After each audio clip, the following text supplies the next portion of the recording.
Schalke a été mené rapidement, 1-0, et les supporters ont continué de pousser leur équipe. Tu disais, Nico, à l'instant, que cette équipe est un peu à la rue cette saison. C'est vrai. On rappelle qu'ils sont en Ligue des Champions. Hein. Ils sont en Ligue des Champions. Ah oui, bien sûr. Mais on a vu que contre Porto, c'était compliqué. Ouais. Ils vont être sans doute deuxième de le groupe. retour, ouais. Ils sont deuxième de groupe d'ailleurs. Ouais.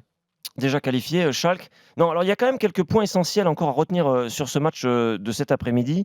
Encore une fois, on a un Dortmund qui semble suivre le fil du futur champion. Encore une fois aujourd'hui, le coaching de Lucien Favre est gagnant. Il avait mis cette fois-ci Paco Alcácer en attaque d'entrée titulaire. Et il fait entrer Guerreiro, que tu connais bien, Nico, par ailleurs, en cours de match. On connaît bien en France, hein, d'ailleurs. On connaît bien aussi en France. Il le fait entrer en cours de match. Et Guerreiro est un quasi-passeur décisif pour le but pour le but décisif de Dortmund pour le 2-1. Donc là encore, une réussite de Lucien Favre, cette réussite qui ne le quitte pas depuis le début de saison. Et ça, c'est un point important.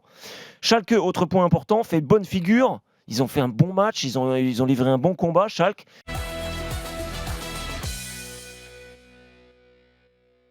Ribéry, sur le côté, toujours pétillant à gauche. Et puis Kingsley Coman de retour, messieurs. Ça, c'est important. Matt Hummels sur le banc. Alors ça, c'est le choix fort. C'est le choix fort. Mérité, hein. Zule, Boateng en défense centrale. Alaba et donc Rafinha qui est de retour, le Brésilien, sur le côté parce qu'il faut que Kimmich soit apte au milieu de terrain. Donc ça libère une place sur le côté. Mais alors, rappelle-nous les blessés au milieu.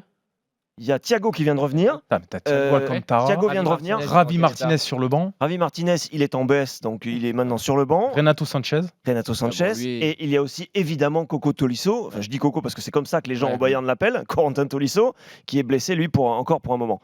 Mais le milieu, là, Kimmich Goretzka, ça m'a l'air extrêmement complémentaire. Ça, c'est peut-être la trouvaille de la saison et c'est peut-être ça qui va les faire remonter la pente, effectivement. Mais quand même, je termine peut-être là-dessus. Il faut quand même rappeler les chiffres de Lewandowski. 2 buts ce soir. Lewandowski, en 270 matchs de Bundesliga, 189 buts, 62 passes décisives.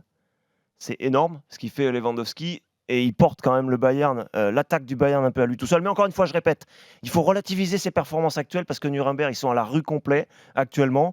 2 points seulement à l'extérieur depuis tout le début de la saison.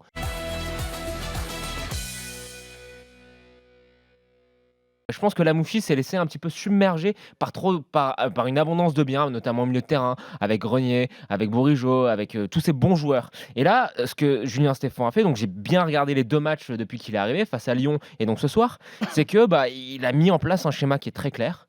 T'as Clément Grenier devant la défense avec Benjamin André. Clément Grenier a tendance parfois même à jouer un petit peu plus bas que Benjamin André. Sur les côtés, t'as 2 ailiers, Ismail Assar, et puis là, le premier match c'était Bourigeaud, là c'était Léa Sliki. Mais voilà. Sliki à gauche, c'était plutôt contestable. C'était contestable. Et surtout, t'as réussi à trouver la position idéale pour Hatem Ben Arfa, qui joue en 9,5, vraiment qui joue dans l'axe, qui est assez libre, qui est bien alimenté en ballon par ses 2 ailiers et par Clément Grenier derrière. Et ça donne une équipe qui joue très très bien avec beaucoup de qualité à chaque ligne.